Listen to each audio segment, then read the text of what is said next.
He was supposed to kill me. I hired a hitman, very professional, very discreet, with one clear set of instructions. Make it look like an accident, painless, and the quicker the better. 3 months passed. I was still alive. Worse, I'd gained 5 pounds. Slamming the final payment onto the table, I glared at him.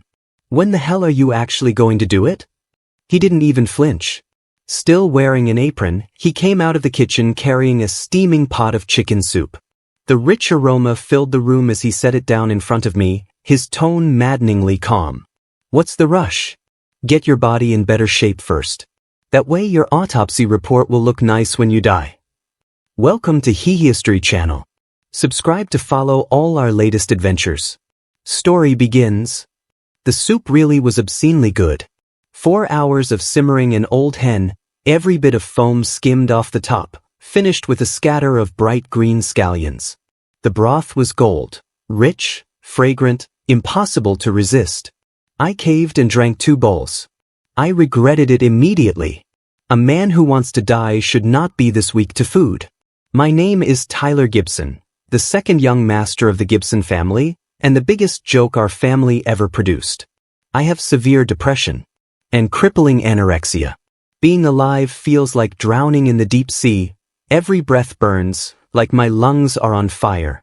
3 months ago, I found a hitman through an overseas darknet forum. His codename was X, a top-tier mercenary rumored to operate between Europe and Southeast Asia, a man who only cared about the money. No real identity, multiple passports, no criminal record anywhere. Quite perfect for someone like me. I paid him $5 million upfront to end my pathetic existence. And he came. His real name was Lucas Bennett. Tall, lean, mixed heritage, deep-set eyes. Long fingers, pronounced knuckles. No rings. No tattoos.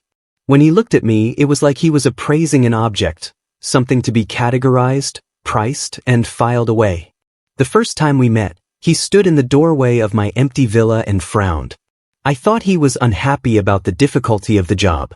Then he put on a pair of white gloves, pointed at the dust in the entryway, and said, "This environment is terrible. If you accidentally slip in a place like this, any coroner with half a brain will think it's homicide." Fair enough. The whole place was a dump. I hadn't let housekeeping in since I was diagnosed. So he moved in. As my distant cousin. The first week of Lucas Bennett living here was hell. The man had a level of obsessive cleanliness entirely incompatible with someone in his profession, either OCD or pure germophobia. My villa is huge, empty enough to echo. I used to lock myself in the master bedroom and pretend the rest of the house didn't exist. Dust piled everywhere. Lucas walked through the place and opened every door. "Ventilation," he said. "Stale air breeds mold." I refused to inhale spores while staging a death scene. He wore a gray utility jumpsuit he somehow procured, plus a mask and gloves, like a nuclear cleanup specialist. I stayed in my wheelchair. Yes, I can walk, I just don't feel like it, watching him move around. "You this bored?" I asked. "I'm working," he replied calmly, wiping down the crystal chandelier. "If this chandelier falls and kills you, that'd count as an accident. But if it kicks up all this dust and you choke to death, that would be terribly inelegant." I had no comeback. Day 1, he threw out every bag of trash. Day 2, he mopped the floors until they reflected the ceiling. Day 3, he filled the fridge to bursting. I thought it was some kind of ritual, like a last meal before execution. At mealtimes, the torture began. Food makes me nauseous. My throat closes up. The sight alone triggers rejection. Lucas brought me a bowl of congee. Simple. A little scallion. I refused. "Take it away. Drink it." His voice was cold, flat, the way only a man who's killed before can sound. "If I don't? What, you'll kill me?" I scoffed. "You're here to kill me anyway. Sooner or later, same difference." He put the bowl down. The porcelain clinked sharply against the marble. Then he stepped in front of me, looking down, shadows stretching long. Without warning, he grabbed my jaw. His grip was brutal, fingers digging in, the hardened calluses scraping my skin. A violent, unyielding touch. "Tyler Gibson," he said softly, dangerously, "you seem confused." Those amber eyes narrowed, gleaming with a predator's patience. "Right now, you belong to me. Your life is mine. Your stomach, also mine. If you won't cooperate," he leaned closer, voice dropping to a rasp, "I don't mind using other methods. Such as tying you down and feeding you through a tube. You wouldn't enjoy it." He wasn't bluffing. That was the look of a man who had ended lives without hesitation. I folded instantly. Hands shaking, I picked up the bowl and forced a sip. My stomach twisted violently, but I swallowed. Lucas let go of my face, expression smoothing out. He even adjusted my collar gently. "Good." He patted my head, like I was some obedient pet. "Finish the bowl and I'll let you watch TV." Who the hell wants to watch TV? But under his gaze, I drank the entire bowl. Then sprinted to the bathroom and threw everything up. Stomach acid scorched my throat. My eyes watered uncontrollably. Lucas stood at the doorway and handed me a tissue. "Vomiting is fine," he said evenly. "If you throw up, you eat again. Eventually something will stay down." That was the day I realized I'd met my natural enemy. No. 3 months have passed. My weight is the only thing that's changed. I push the empty bowl aside and stare at Lucas Bennett. He's washing dishes. A hitman shouldn't have hands this steady. Soap bubbles rolled over his fingers, and water trailed down his wrist, disappearing into the sleeve of a strong, well-defined forearm. His hands were clearly made for guns and combat knives. And yet here he was, washing my little yellow duck soup bowl. Lucas Bennett. I called his name. He didn't look back. "I'm not taking questions until the dishes are done." "Are you scamming me?" I pushed myself up, walked over to him. "You took $5 million up front. In the last 3 months all you've done is cook, clean, and reorganize my entire existence. What exactly have you accomplished?" Lucas turned off the tap. He dried his hands slowly, then faced me. He was half a head taller than me. His shadow fell over my feet, carrying with it the faint scent of lemon dish soap, and beneath that, the subtle, smoky trace of the cigarettes he thought I didn't notice. "Tyler Gibson." The way he said my name, low, magnetic, made something in my spine twitch. "Have you ever seen what an accidental death really looks like?" I blinked. "No. Weak bodies die ugly." He untied the apron with unhurried precision. Then he stepped closer and set 2 fingers lightly against the side of my neck, the spot where my artery pulsed. He needed only a bit of pressure, and it would all be over. I shut my eyes, actually anticipating it. Loose skin, atrophied muscles, collapsed blood vessels. His fingers slid down my neck, to my shoulder, squeezing, evaluating. "If I let you fall down the stairs now, your bones would shatter like dry branches. Your organs would rupture and spill out in a disgusting mess." He laughed quietly against my ear, breath warm against the shell of it. "That isn't an accident. That's just pulp." I snapped my eyes open, frozen. My work must be perfect. Lucas withdrew his hand, eyes gleaming with the obsessive pride of an artist talking about his craft. "Your numbers aren't there yet. Your skin lacks color. Muscle content too low." He patted my cheek lightly, testing ripeness. "Go take a nap. We're having sweet and sour ribs tonight." And then he shooed me out of my own kitchen. Back in my bedroom, I lay staring at the ceiling. Something felt off. Seriously, deeply off. I hired a killer, not a personal trainer for people preparing to die beautifully. I remembered that moment, his touch. His fingers were cold, but when they pressed to my skin, a shiver shot through me. Not fear. Something else entirely. Like electricity curling along my spine. In 3 months, my entire life had changed. I used to sleep 3 hours a night, spend the rest staring out the window imagining which angle would give me the quickest fall. Now, Lucas made me go to bed at 10. If I refused, he would sit on the edge of my mattress and read the newspaper. A crime newspaper. In a bedtime story voice. The deceased fell from the 18th floor. Due to being underweight, he was blown 3 meters to the side and got caught on a tree branch. The state of the body was extremely gruesome. Both eyeballs burst. When he finished, he'd close the paper, smile, and ask, "Sleep? Or do you want to experience hanging from a branch personally?" I would shut my eyes instantly, out like a switch. Somehow, a strange rhythm formed between us. Even boundaries blurred. About a month ago, on a thunderstorm night. I hate thunder. When I was a kid, my stepmother locked me in the basement during storms, cold, dark, rats scurrying. The fear carved itself into my bones. That night, lightning flashed violently. I curled up under the blanket, shaking uncontrollably, sweat soaking through my shirt. The door opened. Lucas stepped in. Black sleep shirt. Damp hair. Fresh from a shower. He held a mug of hot milk. "Thunder scares you?" I gritted my teeth and said nothing.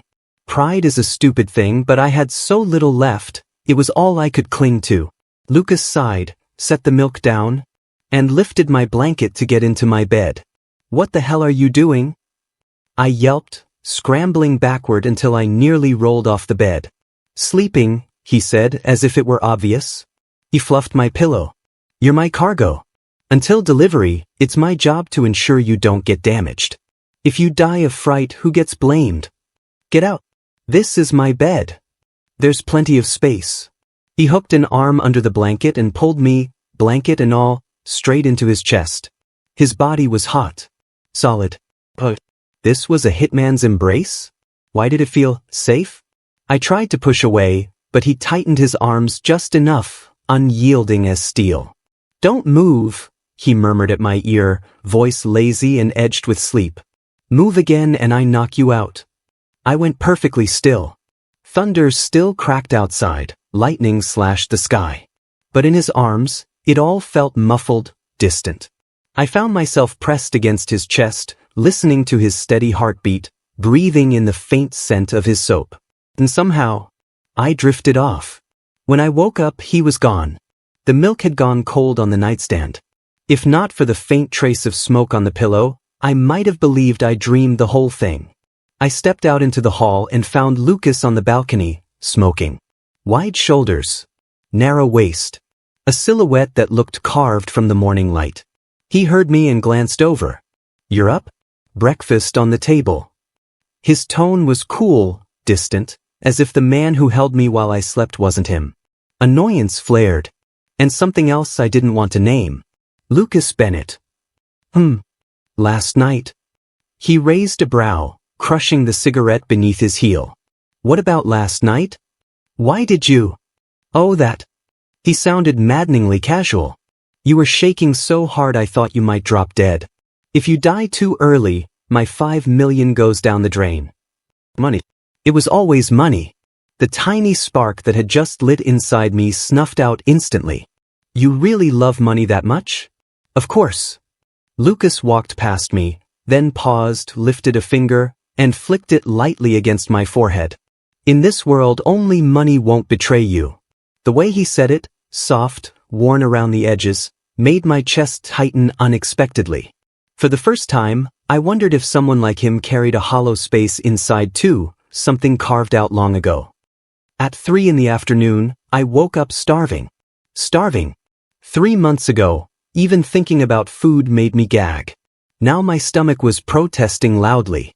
I stepped out of the bedroom, greeted by the sweet-sour fragrance of ribs bubbling in the kitchen. Lucas was cooking. He'd changed, black shirt, sleeves rolled to the elbows, exposing lean, strong forearms. Sunlight cut across his profile. For one terrifying second, the scene looked peaceful. Domestic. I shook my head violently. I didn't deserve this kind of life. I was broken. Deadweight. "You're up." Lucas didn't even turn around. "Come taste this." My feet moved on their own. He lifted a piece of rib, blew on it, and held it to my lips. The gesture was so natural, like we'd been doing this for years, like we were. I refused to finish that thought. I opened my mouth. Bit down. Perfect balance of sweet and sour. Meat falling off the bone. "Well?" he asked. "A bit salty." I lied.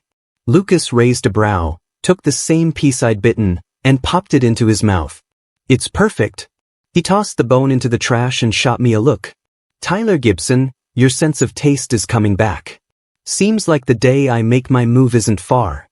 A cold wave washed through me. He was here to kill me. All this, feeding me, looking after me, was just what a butcher did before slaughter. Good, I muttered. Let's get it over with. I'm tired. Something shifted in the air. Lucas set the chopsticks down, turned, leaned against the counter, arms crossed, studying me like I was a tricky puzzle. You want to die that badly? What point is there in living? My voice was quiet. I'm not needed. I don't have anything worth staying for. Money? I had plenty. Family? I had none. My father rotated mistresses like seasonal fashion. My mother was long gone. My stepmother and half-brother wished I'd conveniently disappear so they could split the inheritance. I was unnecessary. An eyesore. Lucas didn't speak. He tapped his finger against the marble, slow, rhythmic. Then unexpectedly he grinned. A wicked, almost playful sort of grin. All right. He leaned in, close enough that his breath brushed my cheek. If you're that desperate, then tonight we'll try something. My pulse jumped. Try what? An accident. After dinner, he took me out.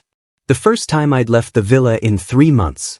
He drove a black SUV, foreign plates, definitely not mine. The faint tobacco smell inside mixed with his own scent, oddly warm. Where are we going? I asked, buckling in. An amusement park. What? Some accidents look very natural in amusement parks, he said solemnly, as if quoting a manual. Wednesday afternoon meant few people around. 2 grown men walking around a theme park, one cold-faced, hyper-alert killer scanning rooftops for potential snipers, was surreal. What about a roller coaster? He pointed to the vertical drop monstrosity. If the harness accidentally unlatches, you'll fly off. Based on the parabolic arc, you'll land in that fountain. I pictured it. Too dramatic. And I might hit someone. True. Lucas nodded seriously. I don't kill civilians. We stopped beneath the Ferris wheel. This one, he mused. Enclosed space. If the power cuts at the top, plus oxygen deprivation. I have claustrophobia, I cut in. I know. Then why? Only people afraid to die are afraid of enclosed spaces. He put his phone away, grabbed the back of my neck like I was an uncooperative cat, and steered me toward the ticket booth. Didn't you say you wanted to die? I had no argument left. But then, while buying tickets, this absolute menace asked the staff, which cabin is slowest, most stable, best ventilated? And if he feels unwell, can you stop the ride immediately? The staff blinked at him, baffled. Yes, sir. I stared at Lucas. Something warm and complicated pushed at the hollow inside my chest.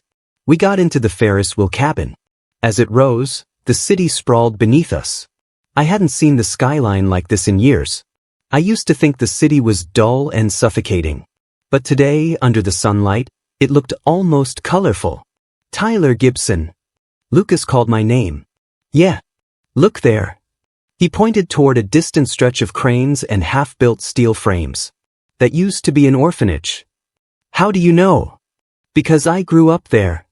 I froze. Lucas kept staring out the Ferris wheel window, his gaze drifting, soft in a way I almost never saw on him. It was a long time ago. The place was poor. The director was mean. We fought for food every day. If you didn't win, you went hungry. And you got beaten. That kind of hunger stays in your bones. He turned toward me. Later someone took me away. Shipped me off to a training camp overseas. That place, that was real hell. To stay alive, I did everything. There came a point I thought, maybe dying was better. Dead men don't starve. Don't have to kill to survive. What changed? I asked quietly. One day I found half a hamburger in a trash pile. He let out a small laugh, bitter, self-mocking. It was cold. Sandy. Probably stepped on. But the taste? I remembered it my whole life. After that, I thought, maybe staying alive isn't so bad. Maybe I'll get to eat something better one day. Pathetic, isn't it? A whole life, worth half a burger. Something stabbed at my chest, sharp, immediate. It's not pathetic, I said. Not even a little. Lucas Bennett? I hesitated. If I buy you a burger, will you not kill me? The second it left my mouth, regret hit me. What the hell was I saying? Lucas blinked, then burst into laughter. Real laughter. Loud, unrestrained, shaking shoulders laughter, like something cracked open inside him. Tyler Gibson, your life is worth one burger? I didn't mean it. At least make it the deluxe meal. He wiped his eyes, then met my gaze, deep, unreadable. And add an egg tart. The Ferris wheel reached its highest point. Sunlight spilled across his face. For a split second, I found myself thinking, if I don't die, there really are a lot of things I haven't tasted yet. We didn't mention accidents after returning home. But the closer we got to the 3-month mark, the tighter something twisted in my chest. That night, Lucas was cleaning his gun. A beautiful Glock, black finish, cold gleam. He disassembled every piece with reverence, the precision almost tender, like he was touching a lover. 3 days, he said suddenly. The book slipped in my hand. The page sliced my finger open. Yeah. Ready? For what? Goodbye. Lucas lifted the gun, tested the weight, sighting it against the light. In 3 days I'll stage the perfect car crash. Brake failure. Over the guardrail. I already picked the road, coastal highway. Pretty scenery. My stomach tightened painfully. Does it have to be in 3 days? What? Don't want to go. Lucas set the gun down, angled his head, smirking faintly. Or did you fall in love with me? My face burned instantly. Don't talk nonsense. Good. His smile vanished. Falling for people is forbidden in my line of work. Whether it's the target, or the target falling for us. Lucas Bennett. I stared at him, throat dry. After you kill me, where will you go? Don't know. He leaned back on the couch, looking up. Maybe Europe. Maybe South America. Maybe take the next job. Will you remember me? My voice was barely a whisper, fragile, trembling at the edges. Silence blanketed the room. Only the clock ticked, steady, merciless. After a long minute, he finally turned to look at me. A long, searching look. A hitman doesn't remember his target, he said. That's a rule. The bottom dropped out of my chest. But his tone shifted, light, almost teasing. If I don't consider you a target, I could remember you. What does that mean? It means, he said, flicking my forehead again, you're an accident in my career. He stood, walked away, tossing over his shoulder. Don't overthink. Go to bed. If your skin looks bad on the day you die, I'll be annoyed. His back turned, and I clenched my fists. I didn't want to die. I wanted to be remembered. I wanted him to look at me, not as a job, but as something else. But if I lived, he'd leave. Our connection existed only because of that death contract. Until that day, my half-brother, Owen Gibson, showed up. He brought a handful of thugs. And weapons. He picked the exact moment Lucas went grocery shopping. They kicked open my door. Well, hey, second brother, still alive? Owen swaggered in, smirking with grotesque delight. Heard you sold the house. What did you blow the money on?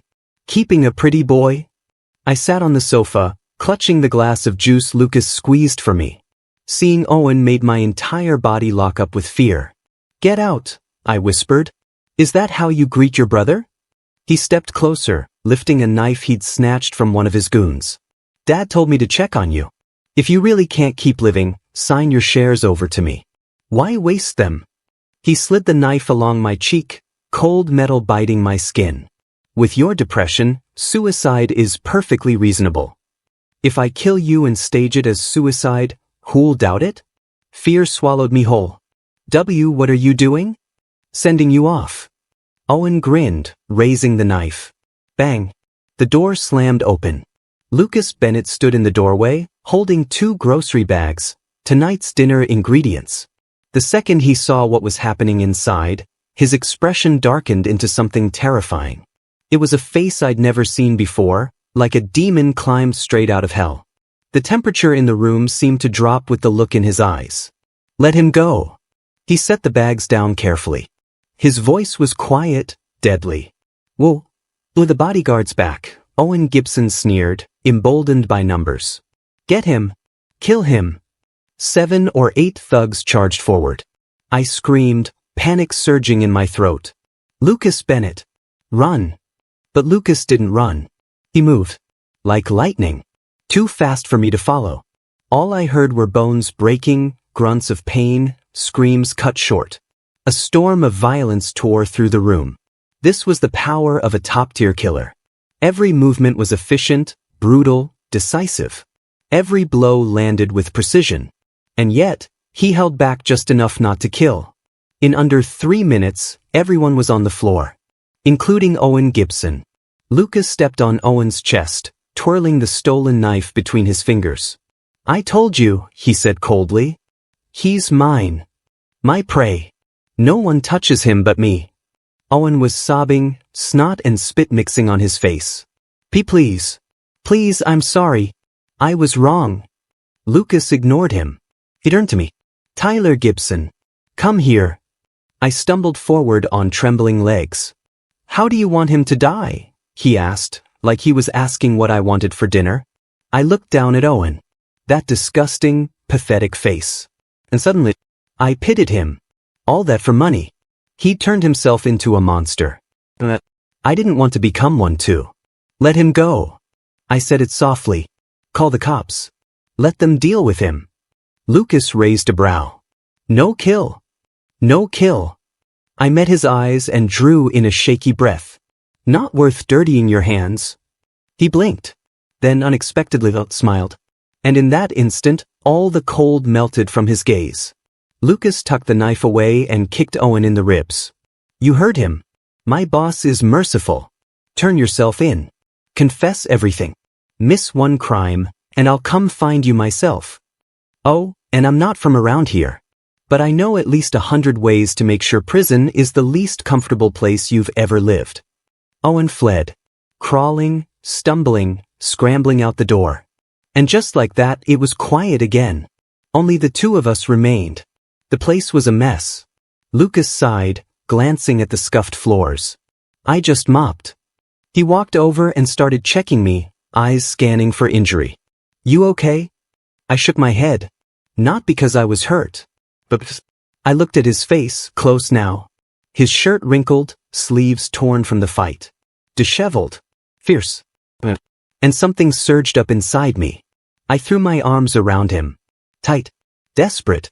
Lucas stiffened for a second, then relaxed. Slowly, his arms came up. He held me. What's wrong? Lucas Bennett. I buried my face against his neck.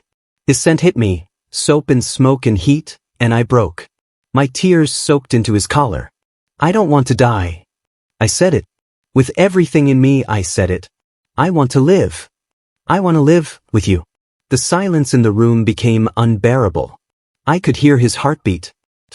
Steady. And then he stepped back. My heart dropped. His expression was serious. You sure? I'm sure. Breach of contract is expensive, you know. I have money. This isn't about money. Lucas Bennett took a step back and drew the Glock from the back of his waistband. The black muzzle pointed directly at me. My blood froze. Lucas Bennett. I'm a killer, Tyler Gibson. His eyes shifted, softness gone, replaced by something glacial and merciless. A hitman who accepts a contract must finish the job. You're going to kill me? I stared at him, disbelief hollowing out my chest. All the warmth from minutes ago felt like a hallucination. Yes. He flicked off the safety. I told you, my work has to be perfect. Right now, you're finally ready. Strong enough. Hungry enough to live. Wanting life badly enough to fear losing it. When someone dies at the exact moment they want to live most, that. His smile twisted into something eerie, almost reverent. Is the peak of tragic beauty. He was insane. A lunatic. I squeezed my eyes shut, tears spilling down my face. So everything I felt, had all been to bring me here. Goodbye, Tyler Gibson. I heard the trigger pull. Bang. The gunshot shook the room. My whole body jolted. I braced for pain, searing, world-ending pain. Nothing. No agony. No heat. No blood. Only a faint drizzle of dust falling from the ceiling. I opened my eyes. Lucas was still holding the gun, but the muzzle pointed straight up, smoke still curling from the barrel. He looked at me, and the icy mask melted from his face, replaced by a dazzling, boyish grin. Mission accomplished. He holstered the gun, then blew theatrically at the barrel. The version of you who wanted to die? I just killed him. My brain short-circuited. Congrats. He flicked my forehead. You've been reborn. My knees gave out and I collapsed onto the floor. The emotional whiplash was too much. My nerves couldn't keep up. Lucas crouched down, amused by the pathetic way I was sitting there. Stunned. And then I snapped. I burst into ugly, shaking sobs, like a child. Lucas sighed and pulled me into his arms, patting my back. All right, don't cry. He brushed my hair lightly. I'll make sweet and sour fish tonight to calm you down. After that, Lucas didn't leave. He said since I technically didn't die, I didn't owe the final payment. But the 3 months of service fees still needed to be settled. And his various types of accidents package still had several items remaining. He converted them into a surprise events package and insisted on continuing. I asked him what kind of surprises. Just, for example, taking you overseas tomorrow to get a marriage certificate? I was drinking soup and nearly sprayed it across the table. That's a proposal? More or less. He wiped the corner of my mouth, calm as ever. My identity is complicated. If you become my legal family, I can file the paperwork to retire. Just for paperwork? Partly. He leaned in and kissed me, light, quick, certain. Mostly because I like you. This job cost me my heart. Huge loss. He said loss. But the smile tugging at his lips was impossible to hide.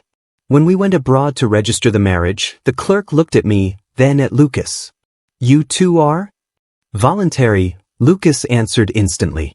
I just thought this gentleman looked a bit. The clerk gestured helplessly at my pale, terrified face. He gets woozy around needles, Lucas said without blinking. He just had a medical exam.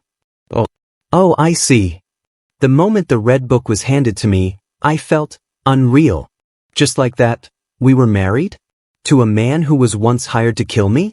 As we stepped out of the marriage office, Lucas Bennett slipped the certificate into his pocket and gave it a pat. Well then, he said casually, you're legally my property now. I'm a person. A legal person. He grabbed my hand. Let's go. Supermarket. For what? Groceries. We're celebrating tonight. What are we eating? What do you want? A burger. Lucas froze mid-step and turned to stare at me. Tyler Gibson, you seriously can't let go of that damn burger? You said it, I replied. The deluxe combo. He shook his head, exasperated but smiling. Fine. As many as you want. The setting sun stretched our shadows far behind us, 2 figures overlapping, inseparable. And for the first time I thought, so this is what living feels like. Simple. Ordinary. Messy. But full of warmth. Thank you, Lucas Bennett, for killing the version of me that wanted to die. And giving me someone worth living for. Extras, the Hitman's Journal. Next month, next day. Took a big job today. Client some rich trust fund kid. Requested accidental death. Saw the photo, skin and bones. How am I supposed to accident someone that fragile? Might fall apart if I breathe near him. Guess I'll feed him first. Next month, next day. This young master is a nightmare. No green peppers. No carrots. Spoiled brat. Let's see how picky he is after skipping 2 meals. He looked at me with those eyes again. Fine. I'll mince them and hide them in the meat. Next month, next day. He almost fell down the stairs today. I caught him in time. My heart was beating a little too fast. He's too light. Needs more food. Next month, next day. Thunderstorm. He curled up under the blanket, shaking like a soaked kitten. I wasn't trying to take advantage. I just didn't want the merchandise to get damaged. Yeah, that's it. Just protecting the goods. Still, he's got a nice weight in my arms. Next month, next day. He asked if I'd remember him. Idiot. How could I not? He's the only client I've ever been afraid to pull the trigger on. Next month, next day. That bastard Owen Gibson pulled a knife on him. In that moment, I really did want to kill.